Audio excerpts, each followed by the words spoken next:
국민의힘 소식부터 짚어보겠습니다. 정진석 비대위원장이 오늘 비대위원 전원을 지명하고 상임 전국위 인준도 받았습니다. 그런데 검찰 수사관으로 윤석열 대통령과 오랜 인연을 맺었던 주기환 전 비대위원이 또다시 포함됐다가 발표 1시간여 만에 교체되는 혼란도 있었죠. 새 비대위가 순항할지 여부는 이준석 전 대표가 낸 추가 가처분 신청에 결론이 좌우할 걸로 보입니다. 관련 소식을 유정아 상황실장이 정리했습니다. 지역 안배를 좀 하자. 이번 비대위가 정기국회를 관통하는 그런 정치 일정을 함께 해야 하는 비대위인 만큼 정치 쟁점 사안에 대해서도 기민하게 대응할 수 있는 그런 인선으로 그 통합과 균형성 이걸 좀 중시해서 인선을 고민했습니다. 네, 추석 민심 밥상에 정진석 후 비대위를 올려놨던 국민의힘.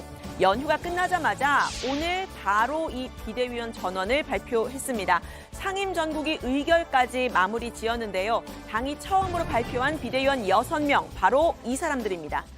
네, 이 중에 주호영 호 비대위에도 탑승을 했던 이 검찰 수사관 출신 주기환 전 비대위원, 발표 후 1시간여 만에 전주혜 전 비대위원으로 교체가 됐는데요. 주 전 비대위원은 여러 논란이 있지만 호남 출신이라는 지역 안배를 고려해 지명을 했다고 했는데 바뀐 전주혜 비대위원 역시 고향이 전주라고 설명했습니다.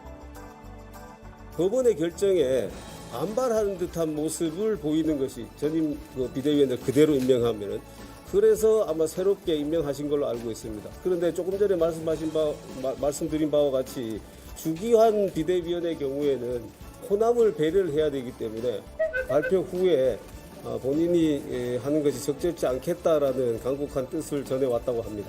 연고지가 전주입니다. 전주의 의원이. 그래서 그런 의미도 가미하고 해서 전주의 의원을 임명한 것으로 알고 있습니다. 네, 주 전 비대위원은 20년 전 검찰 수사관 시절에 윤석열 대통령과 인연을 맺었다고 하죠. 아들이 대통령실에 근무하는 것으로 알려지면서 사적 채용 논란이 빚어지기도 했습니다. 사의를 표명한 건 새 비대위가 또다시 윤심 논란에 빠질 것을 우려한 것으로 풀이가 되는데요.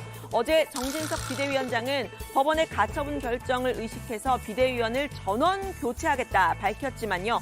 결과적으로는 이 주 전 비대위원에 이어서 전주혜 비대위원이 또다시 비대위에 참여하게 됐습니다.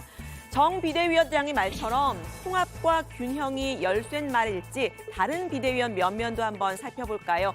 원내에서는 3선의 김상훈 의원, 재선의 정점식 의원, 또 원외에서는 김행 전 박근혜 청와대 대변인, 또 김종혁 전 중앙일보 편집국장, 김병민 전 선대위 대변인이 선임이 됐습니다. 이 중에 검사 출신인 정 의원이 눈에 띄죠. 정 의원은 안철수 의원이 합당을 한 이후에 국민의당 목 최고위원으로 선임해달라 이렇게 했던 인물입니다. 이준석 전 대표와의 갈등에 불씨가 되기도 했었는데요. 윤 대통령의 서울대 법대 후배지만 사법연수원은 3기수 선배입니다. 신윤계와 두루 친한 것으로 알려지는데요. 오늘은 법사위원으로서 이원석 검찰총장 후보자 청문보고서 빨리 채택하라 기자회견에 앞장섰습니다. 행여 이러한 무응답이 이재명 대표의 대장동, 백형동 사건 등 검찰 수사에 대응하여 특검 주장과 함께 하나의 카드로 활용하려고 하는 것이 아닌지 우려됩니다. 새 정부의 발목을 잡는 시도를 멈추고 하루빨리 검찰총장 후보자 청문보고서 채택에 합의해 줄 것을 촉구합니다. 네, 정 의원을 제외하고 다른 비대위원들은 개파색이 강하지는 않은 편인데요. 윤 대통령의 후보 시절 대변인을 맡았던 김병민 전 대변인, 청년 정치인으로 이준석 전 대표와 가까웠죠. 김종혁 전 중앙일보 편집국장은 혁신위원으로 참여하면서 대변인을 맡고 있습니다. 다만 이 두 사람은 최근 이준석 전 대표의 행보에 비판적이라는 점 공통적인데요. 이 전 대표가 추석 연휴 동안 태풍 피해 봉사 활동을 한 사진이 이렇게 공개가 되자 김종혁 혁신위원 이렇게 말했습니다. 저는 이준석 전 대표가 당에 대해서 극단적인 말을 하는 걸 지지하지는 않는데요. 네. 그럼에도 불구하고 이준석 전 대표가 정말 정치적인 천재구나. 사진 찍으면 누군가 나를 찍으면 이렇게 쳐다보게 된다고요. 근데 저희 고개를 이렇게 묵묵히 열심히 리어카를 끌면 정치적으로 아주 영리하다고 그럴까. 영리. 네, 오늘로 이 정진석 후의 진용이 갖춰졌지만요. 새 비대위 자체에 대한 쓴소리 여야를 막론하고 계속 나오고 있습니다. 지금 비대위원장을 맡은 분께서는 이준석 대표랑 또 사이도 그렇게 원만한 관계는 아니라고 저는 판단하고 있거든요. 당의 내분을 수습할 수 있는, 화합할 수 있는 비대위에는 조금 적합할 수가 없다. 저는 그렇게 판단한 겁니다. 오늘 비대위원들을 발표한다는 거 아니에요? 네. 내일부터 심의 있는데 사법부를 자극하는 거예요. 만약에 사법부가 이번에 각하를 네. 한다, 인용하지 않고 각하를 한다고 하면은 또 일부에서는 그럴 거예요. 여당이 그렇게 딱 전부 준비해서 하니까는 굴보겠다. 네, 정진석 비대위원장은 비대위에 부정적이었던 유이동, 최재형 의원, 그리고 이용호 의원과 윤희숙 전 의원에게도 비대위원을 제안했지만 다들 고사를 했다고 합니다. 새 비대위의 운명을 결정할 법원의 가처분 결정, 신문기일이 불과 하루 앞으로 다가왔다는 점 영향을 미쳤을 듯한데요. 정 비대위원장은 오늘 정치의 사법화는 하책 중의 하책이라면서 법원을 향해서 정치에 개입하지 말라고 했습니다. 정당의 자율적인 영역이기 때문에 법원이 과도하게 개입하지 않습니다. 그게 지금까지 관례이고 전통이었습니다. 그 선을 저는 이번에도 넘지 말았으면 좋겠다. 그동안 법원이 우려했던 소위 말해서 비상 상황에 대한 또 최고위의 기능 상실 부분의 모호성이 완전히 해소됐다라고 저희들은 보기 때문에 기각 판단을 자신하고 있습니다. 네, 친윤계의 맏형인 정 비대위원장이 정치적인 해결을 강조하면서 이 전 대표와의 극적인 화해 가능성도 언급이 됐지만요. 정 비대위원장은 이 전 대표에게 제발 좀 그만하라는 게 당원들의 총이라고 했습니다. 사적으로 만나볼 생각이 있느냐라는 질문에는 이렇게 답했는데요. 그런 생각을 안 했던 건 아닌데 사실 지금 국면은 그 단계를 넘어선 것 같습니다. 지금 그 한쪽에서는 당원 모집을 하고 있고 한쪽에서는 당에 침을 뱉고 흔드는 양상은 대단히 이율배반적인 것이거든요. 네, 정 비대위원장은 논란이 된 국회 부의장 겸직까지 내려놓겠다는 생각으로 비대위에 집중하고 있습니다. 가처분에 대비해서 당내 율사들이 모여서 법률 검토 탄탄하게 끝냈다라고도 말을 했는데요. 그런데 당 차원에서는 내일로 예정된 4차 가처분 신청에 대한 신문기일 바꿔달라 법원에 요청을 했습니다. 4차 가처분은요, 정진석 비대위원장 또 신임 비대위원장의 비대위원들의 직무 정지를 신청한 내용인데요.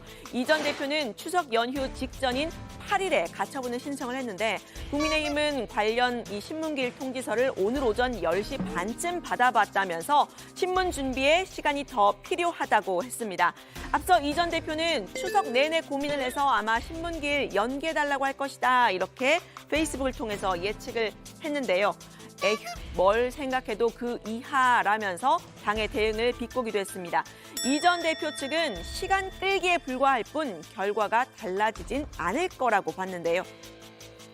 복싱으로 치면 이제 도망다니는 이제 아웃복싱 같은 건데 뭐 도망다녀봤자 링 위에 있는 것이고 어쨌든 시간이 차면 뭐 누가 이기든 지든 결과는 나오기 마련입니다. 사실은 사실관계가 동일하거든요. 그리고 당원 당규 바꾸면서 사실 뭐 내용에서 이게 달라진 것들은 없어요. 반면 정 비대위원장은 기각 결정 자신한다라고 했던 발언 방금 전해드렸었죠. 지난번 가처분 결과 예측에 실패를 했던 김기현 의원은 이번에도 가처분 기각될 것이다, 이렇게 확신을 했습니다. 첫 번째 했던 가처분 그 자체가 잘못되었다고 저는 확신을 하고 있는데 그래서 당원 당규를 이번에 새로 정비하고 그에 맞춰서 2차 비대위가 출범하는 것이기 때문에요. 법원이 법의 해석을 그 조항의 해석을 정의 거꾸로 해석하는 법을 창조하지 않는 한은 다시 뭐 가처분을 받아들일 수 없을 것이다. 네, 법원의 가처분 결정, 국민의힘의 명운이 달린 가장 큰 이슈입니다. 이를 두고 당과 새 비대위원장 그리고 전 당대표가 정면으로 대결하고 있는 그런 모양새인데요. 이 전 대표가 맞닥뜨린 과제들 더 있습니다. 바로 성상납 관련 경찰 수사 그리고 윤리위 징계 문제입니다. 먼저 이 전 대표의 성상납 관련 경찰 수사 상황 좀 살펴보면요. 신혜원 전 뉴스체커가 가정회를 떠나자마자 추석 연휴에도 열일을 했더라고요. 이어 16일 이 전 대표는 성접대 의혹과 관련해 처음으로 경찰의 소환 조사를 받습니다. 공소시효가 지난 성접대 의혹은 공소권 없음으로 종결할 가능성이 큽니다. 네, 신체커의 말처럼 이 전 대표 16일 포토라인에 설 것이 유력해 보이는데요. 경찰은 이 전 대표를 가능한 조기에 소환 조사하고 최대한 빠르게 수사를 종결하려 한다는 입장 분명히 했습니다. 경찰은 성접대 의혹 자체보다는 증거인멸 혐의, 무고죄 고발 등에 집중하고 있는 것으로 알려지는데요. 경찰은 7억 각서로 증거인멸 혐의를 받는 김철근 전 정무실장에 대해서 압수수색 영장을 신청을 했지만 기각이 됐다는 사실이 알려졌습니다. 이 전 대표는 이 기사를 공유를 하면서 압수수색 영장 발부율 99%인데 기각된 1%에 해당한다는 건 무슨 의미냐 이런 말을 썼는데요. 무고 혐의 관련 수사도 남아있죠. 이 전 대표 측에서는 기소를 위한 기소가 될 수 있다 이렇게 목소리를 높였습니다. 성상납 문제는 건드리지 않으면서 어찌됐든 이준석 대표를 기소해야 된다라고 하다 보니까 좀 무고죄 얘기가 나오는 것이거든요. 명확한 스모킹 건이 나온다면 모를까. 기소를 위한 기소를 만약에 하게 된다면 저는 오히려 더 큰 여론의 역풍을 맞을 수도 있다. 네, 이 전 대표의 마지막 과제 혹은 위기는 당 윤리위의 추가 징계 여부입니다. 국민의힘 비대위 전환 이후에 이 전 대표의 양두구육 같은 거친 발언, 추가 징계를 받을지 이 여부가 28일 윤리위에서 논의가 되는데요.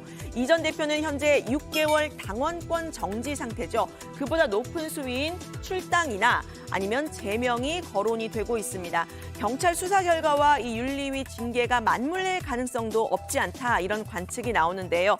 추가 징계가 있을 경우에 이 전 대표가 또다시 가처분으로 맞대할 가능성도 거론이 됩니다. 기소와 별개로 이제 어떤 기소를 빌미로 내지는 이준석 대표의 최근 발언들을 빌미로 추가 징계를 하게 된다면은 아마 그 추가 징계에 대해서는 또 가처분으로 다투지 않을까. 이제 이러다가 우리 이준석 전 대표가 가처분 국내 최고 전문가가 되는 건 아닌지 좀 걱정입니다. 네, 다정회 직전 오후에 들어온 소식인데요. 법원은 이준석 전 대표가 정진석 비대위원장과 비대위원들의 직무정지를 신청한 4차 가처분 신청에 대해서는 국민의힘의 신문기일 연기 요청 받아들였습니다. 공교롭게도 이 전 대표의 징계가 논의될 것으로 보이는 28일로 신문기일이 예정이 됐는데요. 다른 건에 대해서는 내일 예정대로 법원이 신문할 예정입니다. 관련 소식은 다정회에서 자세히 전해드립니다. 오늘 발제는 이렇게 정리합니다. 주기환 넣었다 뺐다. 정진석 비대위 출항 준비 완료. 내일 이준석 전 대표 가처분 신문 변수.